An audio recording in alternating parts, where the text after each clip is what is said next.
Professor Nilanjan Banik and dear participants, Namaste and good afternoon. I, on behalf of NICE, would like to welcome you all at today's special discussion on why are Indian farmers poor. This discussion is part of our special economics series that we have started. Professor Nilanjan Banik and dear participants, Namaste and this discussion is part of our special economics lecture series that we started to understand the economies at the time when the world is hit by COVID-19 pandemic, followed by current Russia-Ukraine crisis. To talk on today's special topic, we have Professor Nilanjan Banik. Professor Nilanjan Banik is a program director at Mahindra University, India. He has previously worked with different organizations, universities, Government of India in different positions such as associate professor, visiting professor, senior consultant, advisor, team lead, and so forth. He has teaching experience at Utah State University, USA, University of Durham, UK, University of Greenland, Nuuk, Indian Institute of Management, and several others. Professor Banik work focused on the application of time series econometrics in issues related to international trade, market structure, and development economics. Besides time series econometrics,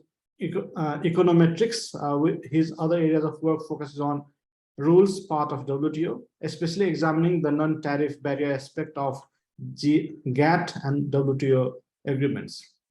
Dr. Banik has widely published at national and international platforms such as International Review of Economics and Finance, Empirical Economics, Review of Development Economics, Journal of World Trade, Asia Pacific Trade and Investment Review, Asian Development Bank Working Paper, Economic and Political Weekly, Foreign Trade Review, and several others. This session is of 60 minutes, and the program is streaming live on several Facebook and YouTube and other social media platforms. We would like to request all our participants to tweet about the event and also share their live video on the social media so that maximum can benefit from this discussion. The audience can drop their questions under Facebook Live, YouTube, or in Zoom chat. Professor Banik, over to you.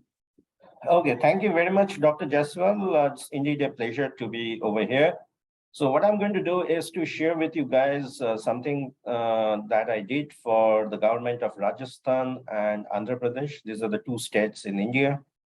And today's topic of discussion is about farmers. Now, why farmers? Because whether it is India or is it in Nepal, what you see is a majority of our population, they are earning their livelihood from the agricultural sector. Now, if that be the case, of course, the farmers are important. So let me start sharing this thing. Okay. Is my screen visible to all of you? Yes, sir. Okay. So here, basically what we are trying to do is try to understand why the Indian farmers are poor. And some of the things that we discuss over here, you will find will have some relevance in Nepal as well, because in terms of demography, I don't see that much difference between India and Nepal. So why this topic is important? Because as I said, that in India, we have a large chunk of our population still dependent upon agricultural sector. So 49% of the Indian earns their livelihood from the agricultural sector. So it's almost like half of the population, they are earning their livelihood from the agricultural sector. So it's quite important that government as well as economists and other policymakers, they ensure that they have a better lifestyle. India has around 260 million population who lives in poverty, and 80% of them are in the rural areas. So that also tell you the importance of this subject, because at the end of the day, we want to ensure that whether there are some policy which can be of helpful to increase the livelihood of the farmers. In India, unfortunately, again, 35% of our land come under irrigation, which means a majority of the land is still dependent upon the agricultural, upon the rain god or the weather, So if there is excess of rainfall or there are drought, you see that the impact of that coming in the form of income of the farmers. So what are the government are doing? So the government, they were talking about 3 types of intervention. The first is firm loan waiver, managing supply chain logistic, which is to build more cold storage units and food processing units. And the third is building more e-mandis or e-market. So just to wrap up what we are trying to do, we are trying to address the problem where we are seeing a majority chunk of our population is still dependent upon the agricultural sector. Unfortunately, these people who are depending on agricultural sector, they don't have enough income. And therefore, what the government and how the government can intervene to increase the livelihood of the farmers, to increase the income of the farmers. So that is the today's topic is all about. Okay, now the first thing which comes to our mind is how we define farmers, because there are many ways. I still remember in one of the class that I was teaching 10 years back, I was asked this question that who are the farmers? And to be honest, I didn't have the answer. Then I went and looked into the National Policy for Farmers. It's a government document, and they clearly define how they are defining the farmers. Who are the farmers? So farmers basically, as you can see, will refer to individuals who are not only cultivators, but also are associated with other activities. Cultivator means someone who is earning their livelihood by growing crops, okay? But in addition to that, you also have people like fisheries, beekeepers, gardeners, non-corporate planters, as well as sericulture, vermiculture. These are all the people who are involved with the farming activities and will come under the broad definition of farmers. So when we talk about the farmers, we are not only considering the cultivators, but in addition to the cultivators, we are considering fisherman, we are considering a milkman, we are considering someone who is earning their livelihood from vermiculture, sericulture, so on and so forth. So please keep that in mind. Now, the government data in India, we have the census data, and the last census was that was published in 2011. And what they said that according to that census, because the latest census data we don't have, so but more or less the statistics are kind of not changed much. So the statistic says that in 2011 there were close to 18.9 million cultivators. Now each cultivators, they have a family size of 4 to 5 people. Now if I multiply that 4 to 5 or on average by 5 into 118.9, you get around 480 million people who are dependent on farming activities in India. Okay, and if I add alongside all these people who are involved in dairies, fisheries, forestries, vermiculture, sericulture, logging, animal husbandry, so on and so forth, I get around 500 million people in India out of 1.3 billion people, which comes to around 48 or 49% of the people who are earning their livelihood from the agricultural sector. And therefore, it is very important to talk about agriculture because we are talking about the livelihood of the major part of the India's population, okay? So now let's try to understand, where, as an economist, when we try to explain some phenomenon. In this case, we try to explain why the farmers are poor. Typically, what you tend to do is we try to look into the various factors. Why because of these factors maybe are responsible for explaining this phenomenon that why Indian farmers are poor. So these are the factors which I'm going to elaborate a few minutes from now. You will find that the first thing is access to land, whether the farmers are big farmers, small farmers, marginal farmers, what type of farmers are we talking about? And hence, what is the relationship about the land holding size with the income, okay? Then we are going to talk about, do they have access to farming equipment? When we are talking about agricultural threshers, tractors, or any other electric motor pumps, any other type of equipment, farming equipment, do they have access to that? Because that has a direct linkage to the farming productivity. Then we are going to talk about access to finance, because it's very important, because if you're a poor farmers, typically what happens is you don't have access to finance, and therefore you tend to borrow from your local middleman or the local money lender at a much higher rate of interest, which might actually go against the livelihood of the small and marginal farmers. Then we are going to talk about access to cold storage. Why access to cold storage is important, because most of the farming product or produce are actually perishable in nature. And if they are perishable in nature, I don't have the way to keep it for a longer period of time. So if I'm not able to sell, I basically make a loss. Then access to transport. Okay, I've grown some farm produce, what I do with them. I have to take it to the market. And in order to take it to the market, I need access to transport. And therefore, what type of transport do I have? And where are the markets? So that is the next point, access to the market. How many types of market are there? Where do I sell my product anywhere I want to? Or is there any government regulation as to where I can actually sell my agricultural produce?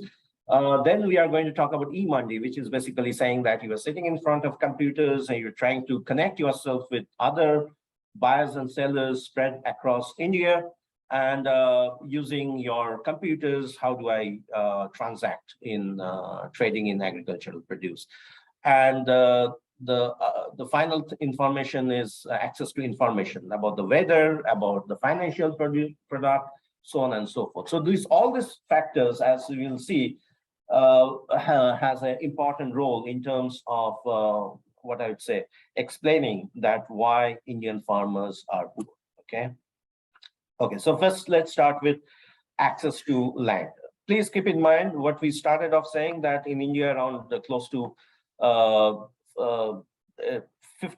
or 49% of the population are earning their livelihood from the agricultural sector. Now, out of that 50% of 1.3 billion population, unfortunately, you will find that 86% of the farmers are actually small and marginal farmers. So we are talking about a big chunk of India's population are actually earning their livelihood from the agricultural sector, and yet these are actually small and marginal farmers. These are not big farmers, okay? So that is the crux of the problem. Why? Because the average land holding size in India is only 1.15 hectares, okay? I'm sure in Nepal, you will also see the same kind of thing. You will find almost 90% of the farmers in Nepal is actually belong to the small and marginal farming category.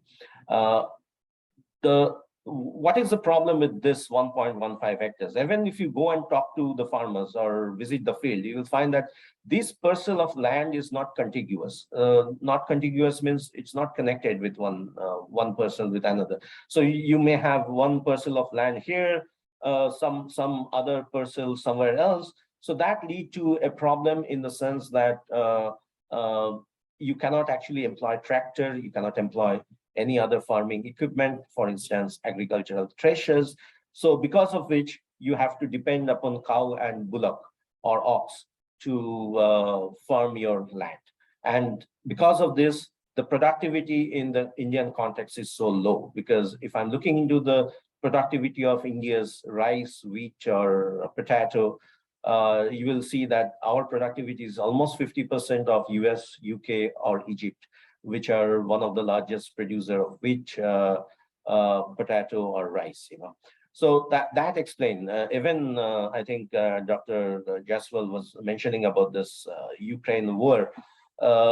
In comparison to Russia and Ukraine, which is one of the largest exporter of wheat, compared to their productivity, our productivity is only 40%. And why is it that? Because we have a large section of our population belonging to the small and marginal farming size. and they are not able to mechanize their agriculture. Mechanize their agriculture means that they are not able to use machine to grow their crops. Okay, so they are not able to use the tractors. They're not able to use the agricultural threshers. Because of this, you see the productivity is so low. And why? Because the landholding size is small, and which prevent the farmers to employ any big tractors or threshers in a meaningful way. So that is the problem. So low productivity is leading to low income. And why low productivity? It's because of low mechanization of agriculture. So access to farming equipment, this is what I said, that first of all, you don't have mechanization. I still depends upon ox and bullocks and cows to plow my field. And because I have low income, it's like a vicious circle. Because I have a low income, I also have low purchasing power, because I cannot, I don't have enough income, which also explain why I have low purchasing power. As per latest estimate, average farm household is around 1,72,694,000 per annum. But remember one thing, this is a projected figure. The actual figure is around 1,40,000. And if you divide that, because we started off by saying that in a farming household, you have a member like 5 or 6 people living. So if I divide 1,40,000 by, let's say, 5, I get a per capita income, which is much less than India's per capita income, which is around 1,30,000. So that explain something. I started off by saying that India has around 260 million people living below poverty line, and 80% of them live in the rural areas. Why is it that? Because of these numbers that you can see over here, because the income of the farming family is quite low. In fact, it is so low, it is actually less than India's per capita income. Okay, so only 0.6% of India's farmers are actually large farmers or rich farmers. So you can say that 99% of India's farming population are actually poor. Access to finance, you will find that, again, we gave you some data where we suggested that around 86% of the farmers are small and marginal categories.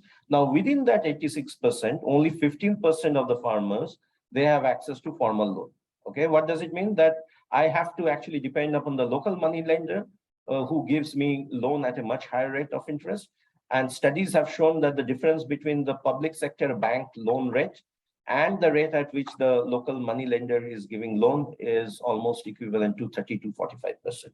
Okay, so that eats away my profit, and that jack up my cost of growing firms. And at the end of the day, the farmers are poor. And in fact, most of the loans they take are being used to meet all these life cycle activities. For instance, to get your son or daughter to get married, or God forbid, if someone in your family falls sick, you actually use that money that you take as loan for growing crops towards those kind of life cycle events, which is also kind of quite bad, because most of these farming families are also not insured.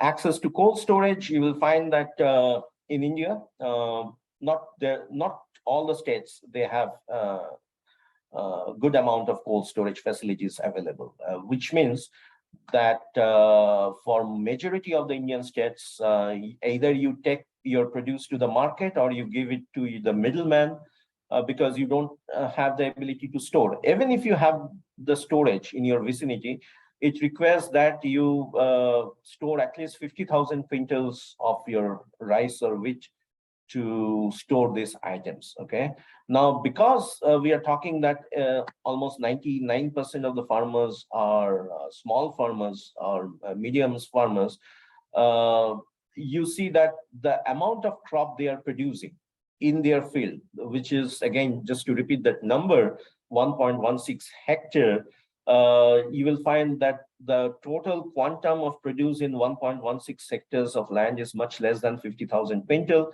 And therefore, you cannot, even if you have cold storage in the vicinity, you cannot just put your produce in the cold storage, because the amount of crop that I produce is much less than what is required for me to book the bare minimum, which is 50,000 quintal. Okay. So this is that figure I'm talking about, that a farmer need to book 100 quintals capacity of truck. Again, access to transport is a problem because agricultural yield in India is quite low, which is around 2070 kg per hectare, which roughly translate to 24 quintals. Okay, so even if I'm taking my total produce that I grow in my field, I don't have access to cold storage. Why? Because it requires me to book 50,000 quintal, which I don't have. I have only give and take 24 quintals. Even if I want to book a truck to take my produce to the nearby market, I can't, because to book a truck, the trucks are usually have a capacity of 100 quintals. Okay, so that also explains that in what way I actually lose out. I being a small farmer. Okay. Now, in terms of access to market, now this is again quite interesting. In India, just for your reference, there are 6,60,000 villages. Okay, so all these farmers are spread across the 6,60,000 villages. Now, out of this 6,60,000 villages, you have only 29,700 agricultural market, meaning where technically you can buy and sell or trade in agricultural produce. Okay, so that is a problem, because what it tells you in a very simple term, if I look into the per capita availability of market, it is very, very thin. Most of the villages, they don't have access to market. And this mandis, and how we are defining mandis are the place where actually the government also come in addition to the middleman or the agricultural corporate sectors to buy and sell goods. And if I look into the number of such market, it is only 7,700 mandis are there. So 7,700 mandis against 6.6 lakhs villages, and you can understand that how come most of the farmers don't have access to market. So when you have a scenario like this, you don't have access to market, you don't have access to transport, you don't have access to cold storage. What do? The only thing you can do is to sell it to the middleman. And it is the middleman which is actually making much of the profit, eating away much of the profit. And most of the middlemen are, by the way, are also the money lender, local money lender. So that is something which is a not so good thing in the context of the Indian economy. Okay. So this is what I said, that mandis, the way we are defining mandis is as follows: concentration of buyers and sellers. It is required that in the market should operate as a perfect competitive market, because then only the price signal that you see get discovered. There are plenty of studies to suggest that. But in many markets, for instance, in Bihar, you don't see the small and marginal farmers, they never participate. It is the traders and big buyers such as Cargill India, that's the name of one of the agricultural company, which come and participate. So when there are less number of buyers and sellers, and why there are less number of buyers and sellers, if I go back to my previous slide, as I said, that compared to 6.6 lakhs villages, there are only 7,700 mandis. So therefore, it's not possible for every farmers to go and directly participate in the market. Okay, so this is the bad thing in terms of price discovery, in terms of what the farmers get after selling their produce. Okay, so most of the profit that you see are being taken away by the middleman, by the private corporate sector. The farmers, they gain nothing. Okay, so there is something called government actually procure this farming produce. You know, in India there are 24 such items which the government actually come and procure from the farmers. But because the numbers of mandis are limited, what happens is the farmers are not able to sell directly to the government. And many times what happens is the government representative, they don't show up after the Rabi or Kharif season, you know. So it may so happen that the government representative they show up 1 or 2 months after the harvest gets over. But because I don't have access to the cold storage, the small farmers, they cannot just store their product, and therefore they have to sell it to the middleman. And again, it's the middleman which is taking away the profit, be it in terms of selling it to the private corporate players, or be it selling it to the government at the MSP. Okay, so the next slide. Okay, so this is important. This is, you see that how the dealing is happening. If I look into the mode of payments in mandis, you will find that majority of the payments are happening in cash. Okay, so, and the only less than 2% or around 2% of the payments are happening over smartphone, mobile money, and so on and so forth, you know. So basically what it's trying to tell you, and why 2008 is, as you know, that in India we have this demonetization which happened, where the government actually banned 500 rupees and 100 rupees note. So that had a big impact on the livelihood of the farmers, because this group of people, they were actually trading in cash. Okay, so this is the distribution of the various e-market, so e-market is seen as a way out, because the farmers are not able to participate in regular market, regular mandis. So therefore, why not use computer? Why not use computer portal to trade in various markets? But again, in order to trade through the computer portal, you have to be computer literate. You'll also have to ensure that the product that you're trying to sell are actually of that quality, in the sense that if you are showing, for instance, if I'm talking about rice, there can be 100 varieties of rice, you know, even within the basmati category. Now, how do I know what picture the seller is showing is the one that the seller is actually supplying, you know? So that and that kind of if there is a conflict regarding the standard of the product, I cannot take the seller, or for that matter, the corporate to the court, because there is no such system in place as of now, which will ensure that the quality has to be standardized. Okay, so that is a big problem with the e-mandi, and therefore you also don't see that many that amount of this thing is happening through the e-market. Okay, in terms of the government also introduced various type of financial product. This is to ensure, because again, if you look into my first slide, I started off by saying that in India, only 35% of the agricultural produce comes under the irrigation, which means a majority, around 65%, depends upon rainfall. Now, to prevent that from happening, the volatility that we see in the context of agricultural produce, when we have excess rain or drought, the government they introduced various insurance schemes. Now, most of the farmers, they are not aware of those insurance schemes, and because of that, they don't they actually don't take the benefit of insuring themselves and trying to cap their financial losses, you know. So only 45% of the farmers are aware about any government subsidized GATT scheme, 27.5% of the farmers about the crop insurance, 23.5% of the farmers know only about the cattle insurance.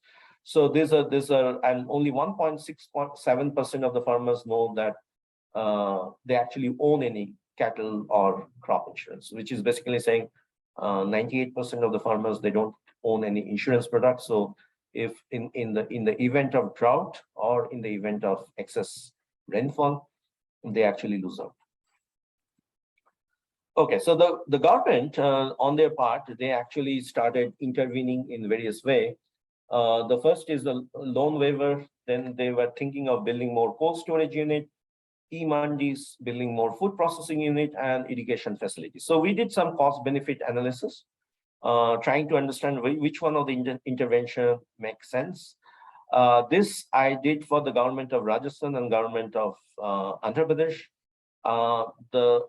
The numbers that you see are taken from the result that I got from the state of Rajasthan, and the number and the outcome in terms of cost benefit ratio are similar, whether you are doing that with Rajasthan or you are doing that with Andhra Pradesh.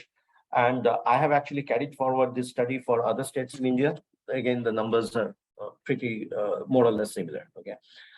So what I found is when there is a loan waiver, meaning that the government is suggesting that, okay, we care about the farmers, we are going to waive off the loan. Actually, the small farmers, they don't get any benefit. Why? Because as I said, 86% of the farmers are small and marginal.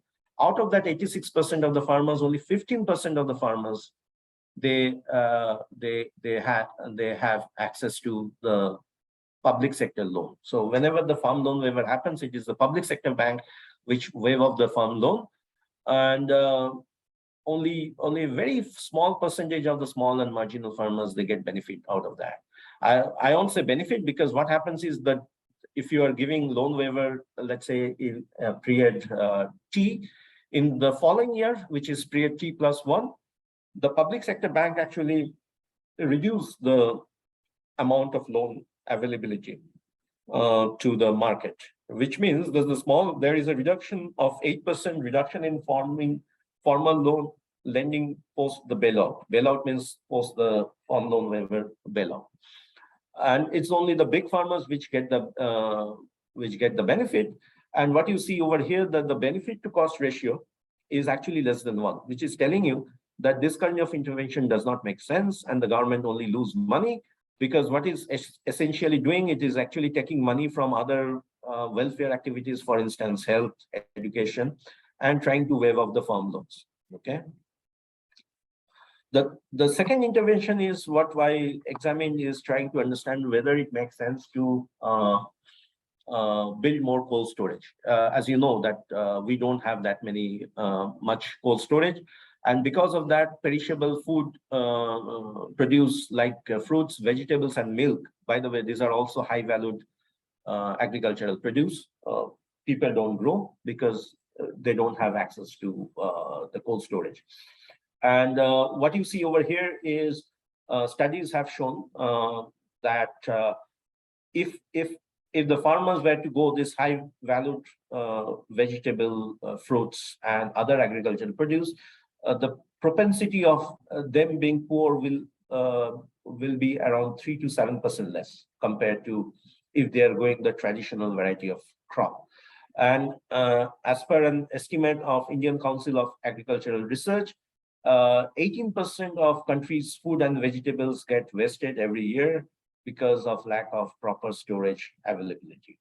And in terms of milk, almost half of it gets, or more than that, get wasted because of lack of cold storage facility. So we also did some kind of cost benefit analysis. Here, the benefit to cost ratio is much higher than 1, which is around 15, which basically tells us that it makes sense to build more cold storage. That will actually benefit the farmers much more than what you see in the context of farm loan waiver. E-market, again, I said that this is quite important, but the problem with the e-market here is, in the context of e-market, we don't have any law to protect the quality of the tradables items. So a buyer can show some really good pictures of their agricultural produce, but if a seller does not get that, there is no way the seller can take the buyer to the court.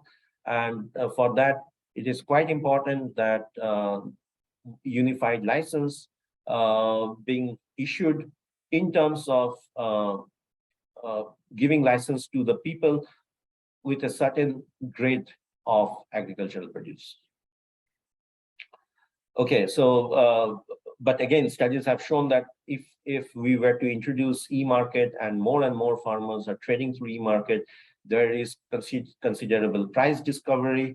In fact, in Karnataka, there are studies, they have done it on the coffee. they said that the coffee which are traded through the auction or the e-market, they get actually 4% more price compared to what you get in traditional market. We also did some cost benefit analysis for e-market. Again, the numbers are much higher compared to the firm loan waiver, which also makes sense because e-market is basically allowing the price discovery to happen. And that actually important that the government take care of this lack of e-market by building more e-market and by building the judicial system so that if someone does not get the kind of product he or she is being promised, they can take the other party to the court. Okay, so here are my recommendations that we gave to the government, and it was actually some of these recommendations are being at this point of time are being followed. So farm loan waiver does not make much economic sense. As I said, that small farmers, they do not gain much from the farm loan waiver. Most of the loans are used for consumption purposes. There is a need to scale up the e-market because that leads to price discovery. And that also ensures that the middlemen are not taking away the profit of the small and marginal farmers. But for this to happen, it's necessary that you have a better court system. You also have to make the farmers computer literate for the e-market to work properly. It is also needed that in terms of supply chain, that you have a more refrigerated supply chain because we don't have cold storage, access to cold storage. That will actually reduce the wastage, in particular in relation to the milk. The farmers, we have seen they respond to the government policy. The case in point is green revolution. So if the government can come up with some policy saying that the farmers will be better off in terms of insuring their product, in terms of taking loan from the government, so on and so forth, it will actually going to benefit the small and marginal farmers. Then policy has to be also state specific and commodity specific, because in many states what happens, because agriculture, although much of the policy is initiated by the central government, but many state government, they have some peculiar pattern of growing crops, so that has to be localized. The policy has to be localized in order to get the benefit. So as I said, cooperative also helps, because right now what we are seeing that when you have a small farmers, if 4 or 5 small farmers, they get together, they can actually pull down their resources in terms of leasing out tractors from the corporate. I know for sure that big farm corporate houses like Coromandel International, Mahindras, they are now actually giving, they are actually renting out all this capital equipment, be it agricultural tractors, motor pump sets. So if a cooperative can be formed, that will be beneficial for the small farmers, because they can actually take out this all these items on lease. They can actually borrow this item on lease.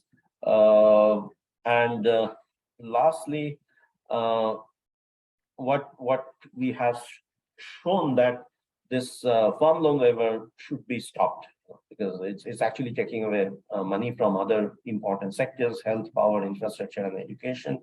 The only reason why people give farm loan waiver has to do with the fact that the government has some political commitment, but it does not make sense. And agricultural produce, they have to be, one has to bring this agricultural produce under the ambit of Dispute Act and Competition Policy. So here are some of the reference on the basis of which I presented this work.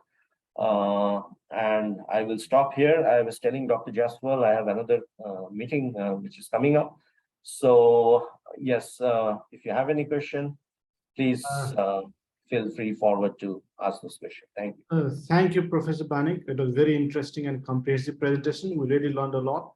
We have lots of questions, but since we have like, I think we have 10-15 minutes, so let me be very quick on that. Like, I'll try to club those questions so that it will be easier for you and we can manage maximum questions. First is that with the entry of corporate into agriculture sector, how it is going to impact the poor farmers? That is one. And the second is that in March 2022, CNN reported that 30 farmers die per day. Statistics shows that farmer suicide rate account for almost 11.2% of all suicide in India.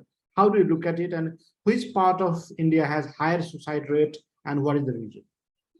So coming back to your first question, corporates are coming in a big way, trying to procure the agricultural produce directly from the farmers. Now, the problem is, if you talk to the farmers, many times the farmers are not in a position to sell their produce directly to the corporate. Why? Because the corporates are very particular about the quality of crop. So if I'm, for instance, if I'm growing potato and I am planning to sell this potato to ITC, which is a big corporate house in India, ITC ensured that they will buy potato from me only if and only if this potato comes under certain quality criteria. If the this now the problem with the farmers, small farmers, is, as you know, if you talk to any farmers, there is no guarantee that even within a field, the quality of the produce will be of same quality. Okay, so therefore, the farmers, they themselves don't know that what type of quality of crop that is going to come out, unless and otherwise they are being guided by the big corporate or handhold by the big corporate in terms of growing the output crop, which has not happened in a big way in India. In some cases, it is happening. And because of that, we see that the farmers are still selling their produce to the middleman, village middleman. Okay, so that is one to answer your first question, that the farmers, they themselves are not sure of the quality of their produce, and the corporate are very particular about the quality which they want to buy. And because of that, the farmers, they shy away. They fear that maybe once because all this happened through a forward contract, meaning that you buy this produce, you enter into a forward contract.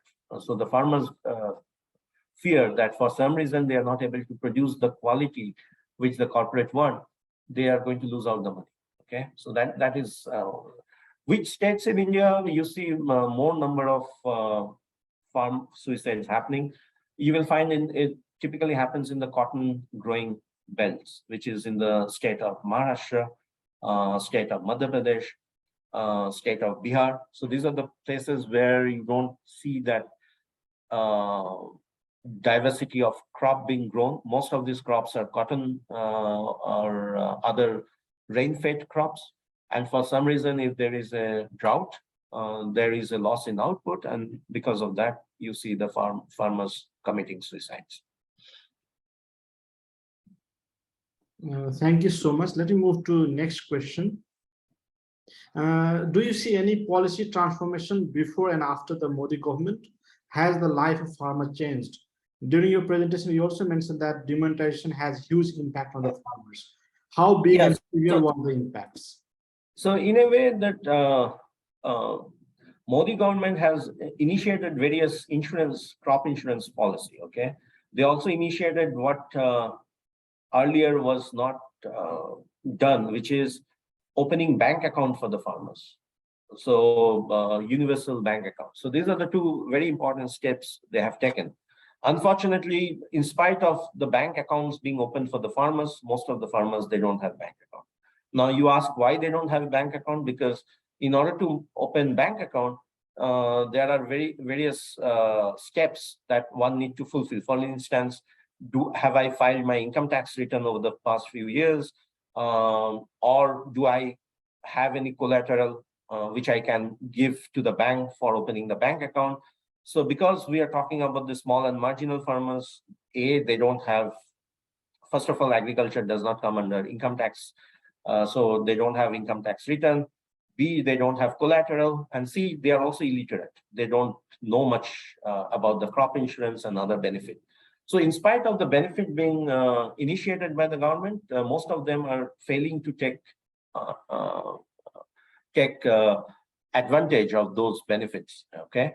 And so the demonetization, of course, that was a shock, not only for the farmers, but for the economy as a whole. Coming back to whether the Modi government is doing enough, they have actually started off with this scheme called that every year they are going to pass on minimum of 6,000 rupees to every cultivator. Okay. Now the problem is, again, for the cultivators, not many of them, they have come forward and have registered their name. So in spite of the government trying to transfer some money to their bank accounts through that universal financial access, which the Modi government has started, we don't see, again, the impact going to the grassroots level, because, again, as a farmer, I am not that literate to operate my bank account. So that's the problem. Yeah. Thank you so much. Let me take 2 or 3 more questions. We still have 9 minutes. Like Israel has been training farmers of Nepal. Can you hear me? Yes. Yeah. Like Israel has been training farmers of Nepal. Israeli farmers also make huge production, even in a small size of land. How does it happen? And do you see any cooperation between India and Israel like we have between Israel and Nepal? That is one. And second is that India is technologically advanced. So how accessible are those technologies to the farmers at the moment? So Israel is a wonder or poster boy when it comes to agriculture, farming, and technology, because it's totally dependent. It's a highly technology intensive farming activities that Israel is doing, be it rainwater harvesting, be it drip irrigation, be it even using Google Earth to understand the nature of the soil, what type of crop to grow, to predict and forecast the weather pattern. All these things, Israel is number one in the world, and it's a good thing that Israel is collaborating with Nepal. In fact, Israel is also collaborating with India in terms of growing some. Now the emphasis is not to grow that many water intensive crop, because in India what is happening is the groundwater level is falling. So the idea is how you ensure that you are growing agricultural produce, but yet you are not using up the groundwater level. Okay, so that is something which is happening in the context of India. But again, this whenever we are talking about technology, whenever we are talking about this mechanization of agriculture, as I have mentioned through my presentation, for understanding technology, you will have to be literate. For understanding or getting access to finance, you have to, again, be literate. For buying or mechanizing your agriculture, you also have to be literate. So the main condition is, are our farming population that literate to take or make use of the good use of the technology? So I don't think we have come to that point where all the farmers are making good use of the technology and the financial product which are available. Let me put the last question for today, because we hardly have 5-7 minutes. When you say Indian farmers are poor, where can we see the rich farmers? How richer are the rich farmers? I would also like to ask Professor Banik if he has done any comparison of the status of farmer of South Asia, other countries of South Asia and China. That is the last question. No, I haven't done any comparative studies between Chinese farmers or Southeast Asian farmers vis-a-vis Indian farmers. But within India, I can tell you that where are the rich farmers? These are in the states of Punjab, Haryana, and Uttar Pradesh. And partly a part of Maharashtra also. And because of this, these are the rich farmers which did not want the agricultural reform, which the government of India brought 2 years back, So they were actually the ones who were actually sitting on the street of Delhi and agitating. I'm sure that you have seen those news. And the government eventually, they had to go back on the reform. So the number of rich farmers are very small. It's only 0.6%, but 80 to 90% of the rich farmers are in these 4 states, which I just now mentioned: Haryana, Punjab, Uttar Pradesh, and Maharashtra. Thank you, Professor Nilanjan Banik. Thank you so much once again for the interesting discussion. We are really grateful for your time. We learned a lot, and I'm sure our audience immensely benefit from it. I, on behalf of NICE and all our audience, would like to thank you for your kind presence and valuable time. We hope to have you in real in Kathmandu, maybe in future. We'd also like to thank all our audience for the wonderful questions.